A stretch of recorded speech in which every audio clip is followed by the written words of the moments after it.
Olá, meus amigos e minhas amigas, mais uma noite de ataques russos na Ucrânia. E dessa vez a região de Dnipropetrovsk foi um dos alvos principais. 3 pessoas ficaram feridas e foram hospitalizadas e a infraestrutura ferroviária estatal também foi atingida, levando à mudança das rotas de trem. Segundo o governador Serhiy Vilizak, os bombardeios em Dnipro quebraram mais de 100 janelas de prédios residenciais. As forças ucranianas informaram que derrubaram 74 drones russos, enquanto outros 38 não chegaram aos seus alvos, possivelmente devido a interferências eletrônicas. Bom, apesar da defesa aérea estar bem ativa, os ataques continuam em um ritmo bem intenso. Além disso, na região de Kharkiv, um prédio administrativo próximo a uma instalação industrial foi danificado e na região de Sumi, cerca de 20 garagens pegaram fogo após outro ataque russo. Enquanto isso, Putin visita um posto de comando militar na região de Kursk. Essa foi a primeira vez que ele esteve lá desde a incursão ucraniana na área em agosto do ano passado. A visita acontece naquele momento estratégico, com o Kremlin ampliando o controle sobre os territórios ocupados, e especialmente agora no contexto dos debates sobre um possível cessar-fogo temporário entre Estados Unidos e Ucrânia, que aguarda o posicionamento russo. Putin recebeu relatórios diretamente de Valery Gerasimov, chefe do Estado-Maior russo, e destacou o desempenho do grupo de veteranos nas operações. Tudo indica que o governo russo quer apresentar a tomada de Sudzha como um exemplo de sucesso militar e acabar com qualquer trunfo que a Ucrânia pudesse apresentar como moeda de troca nas negociações. Nessa linha, a Rússia declarou hoje, quinta-feira, que pretende retomar totalmente a parte ocidental da região. Eles querem aproveitar o que o Kremlin considera um momento favorável para as forças russas na região, ao mesmo tempo em que os Estados Unidos pressionam por um cessar-fogo temporário de 30 dias. Algo que Kiev já aceitou, Mas para Moscou, conforme comentamos no vídeo de ontem, essa pausa só beneficiaria a Ucrânia. Um assessor do Kremlin deixou claro que a Rússia não vê vantagem alguma nesse acordo, isso pelo fato de que já daria tempo para os ucranianos se reagruparem. Essa posição russa acaba dando mais sentido à visita de Putin que comentamos antes. Durante a visita aos comandantes em Kursk, ele ordenou que terminem logo a operação no menor tempo possível. O porta-voz do Kremlin, Dmitry Peskov, reforçou a confiança de Moscou, dizendo que as tropas russas levarão o tempo que for necessário para proteger soldados e civis, mas garantiu que a retomada completa da região é apenas questão de tempo. O ministro da Defesa russo ainda afirmou que suas forças continuam bombardeando as últimas posições ucranianas após tomarem mais 3 assentamentos, incluindo o sul da cidade que Kiev vinha utilizando como ponto de abastecimento. Do lado ucraniano, o comandante do exército, Alexander Sirskyi, disse que as tropas de Kiev continuarão operando na região enquanto for necessário e que os combates seguem intensos dentro e ao redor de Sudzha.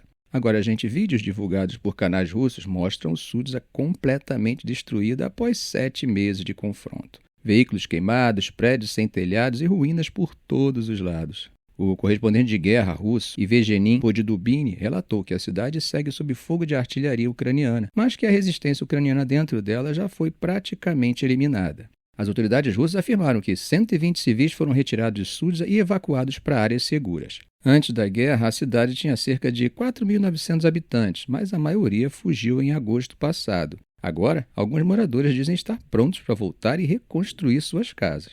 Uma mulher identificada como Ekaterina disse que eles vão voltar e reconstruir a bela cidade assim que for possível. Outros ainda têm dúvida sobre o que encontrarão ao retornar. Tatiana, de 31 anos, conseguiu ver imagens de sua casa em um vídeo recente e disse que há um buraco no telhado por causa de estilhaços, mas fora isso parece intacta. Bom, independente do resultado, a Rússia diz que está disposta a conversar. A porta-voz do Ministério das Relações Exteriores, Maria Zakharova, falou que as conversas entre Moscou e Washington poderiam acontecer ainda hoje. Para quem está por fora, essa proposta surgiu depois de uma reunião entre diplomatas americanos e ucranianos na Arábia Saudita na última terça-feira.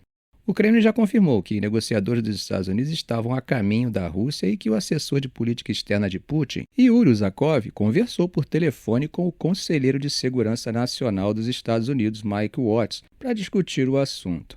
Mas do lado russo a posição inicial já ficou clara. Esse cessar-fogo não traz nada para Moscou. Segundo Uzakov, a pausa de 30 dias apenas daria tempo para a Ucrânia se reorganizar no campo de batalha. Isso não dá nada para eles. Apenas para os ucranianos uma oportunidade para se reagruparem e voltarem a fazer a mesma coisa. Bom, o Kremlin afirma que quer uma solução de longo prazo, que leve em conta os interesses russos e que não pretende entrar em um acordo apenas para fingir que busca paz. O Zakov indicou que Putin deve falar publicamente sobre o assunto ainda hoje, o que pode esclarecer se a Rússia rejeitará de vez a proposta ou se há espaço para um acordo. Como vocês devem ter visto, Trump disse na quarta-feira que espera que Putin aceite a trégua de 30 dias, mas também lembrou que tem ferramentas econômicas para pressionar Moscou. Ele falou que poderia fazer coisas financeiras que seriam muito ruins para Putin. E ainda repetiu que quer evitar uma escalada do conflito e que a guerra da Ucrânia pode levar a uma terceira guerra mundial. Bom, o que fica claro é que Trump tenta equilibrar sua abordagem. De um lado, ele pressiona Moscou com a ameaça de mais sanções, do outro, sugere que poderia aliviar alguma restrição caso Putin aceite negociar. O governo dos Estados Unidos já deixou claro que agora a bola está com Moscou. O secretário de Estado, Marco Rubio, afirmou que Washington retomou o envio de armas e o compartilhamento de inteligência com a Ucrânia depois que Kiev aceitou a proposta de trégua. E Trump reforçou que, se Putin não negociar, as sanções podem apertar ainda mais. A questão agora é: Putin vê vantagem em aceitar essa pausa ou prefere continuar pressionando militarmente? Bom, mas isso não quer dizer que não possa haver negociações com os Estados Unidos, né? Afinal, a geopolítica é muito mais complexa do que se imagina. Segundo fontes da indústria russa, o Ministério da Indústria e Comércio está pedindo que empresas apontem quais restrições afetam mais seus negócios e quais precisam ser suspensas com mais urgência. Um dos entrevistados afirmou que o Ministério enviou um formulário para empresas preencherem, identificando as sanções mais problemáticas. O documento não foi acessado pela agência de notícias e o governo russo não comentou sobre o assunto. Mas, ao todo, 12 pessoas, entre executivos de grandes exportadoras, consultores, advogados e economistas, falaram sobre as dificuldades impostas pelas restrições ocidentais. O maior obstáculo, segundo a maioria das fontes, são as restrições financeiras. Empresas russas enfrentam dificuldades para realizar pagamentos internacionais, já que os principais bancos do país foram cortados do sistema SWIFT desde 2022. Isso acabou obrigando Moscou a buscar alternativas, como transações em moedas de terceiros e operações através de países intermediários. Segundo uma das fontes, tudo ficou mais caro devido aos custos adicionais de transação e ao uso de moedas alternativas. Bom, do lado oficial mesmo, o Kremlin mantém a posição de que todas as sanções são ilegais e deveriam ser suspensas. Mas, quando perguntado sobre quais restrições Moscou quer que sejam retiradas primeiro, o porta-voz Dmitry Peskov evitou entrar em detalhes. Ele disse que essas questões já fazem parte das negociações, então não faz sentido antecipar nada. Além das sanções diretas contra a Rússia, as chamadas sanções secundárias, que punem empresas de outros países que fazem negócios com Moscou, também vem dificultando a vida de empresas russas. Isso é visível na relação com bancos chineses, que acabam temendo retaliação dos Estados Unidos e da Europa se facilitarem pagamentos russos. Fontes do setor afirmam que, na prática, muitos negócios estão sendo bloqueados ou atrasados por falta de canais de pagamentos confiáveis. E a situação se complicou ainda mais em agosto do ano passado, quando a China endureceu os critérios para operações financeiras com a Rússia. Outro problema grave para a Rússia é a aceitação limitada de seu sistema de pagamento Mir, que foi criado como alternativa aos cartões Visa e Mastercard, mas acabou sendo rejeitado na maioria dos países devido às sanções secundárias. Se os Estados Unidos relaxarem a aplicação dessas restrições, o sistema Mir poderia ganhar mais aceitação e isso facilitaria o comércio exterior russo.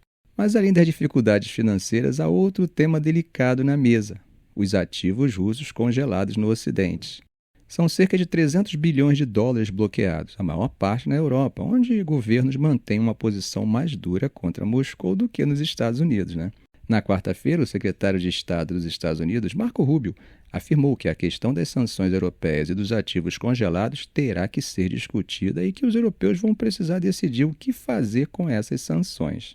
No fim das contas, a Rússia quer usar as negociações com os Estados Unidos para tentar aliviar as restrições que mais impactam sua economia. Mas o que ela realmente pode conseguir, hein? Bom, o mais provável, segundo especialistas, é que os Estados Unidos reduzam a aplicação das sanções secundárias, o que permitiria que bancos em terceiros países façam negócios com Moscou sem medo de punições. Isso ajudaria a destravar transações financeiras e reduzir os custos de importação e exportação. Por outro lado, uma suspensão total das sanções bancárias ou o desbloqueio dos ativos russos na Europa parecem cenários muito mais difíceis, Afinal, a União Europeia mantém uma postura rígida e pode não seguir o que Washington decidir. Agora, a grande questão é até onde os Estados Unidos estão dispostos a ceder para conseguir um cessar-fogo e, por outro lado, Quanto Putin está disposto a aceitar em troca de um alívio econômico? Bom, às vezes estamos olhando para o lado errado, né? E o que Putin pode oferecer talvez nem esteja relacionado à guerra e ao território ucraniano, mas quem sabe relacionado ao Irã e à China. Ficamos por aqui. Se esse vídeo foi útil a você, faça um comentário, compartilhe em suas redes sociais, dê um like. E é claro, se ainda não for inscrito, inscreva-se no canal e ative o sininho para não perder os próximos vídeos. Ok, gente? Um grande abraço do professor Arão Alves.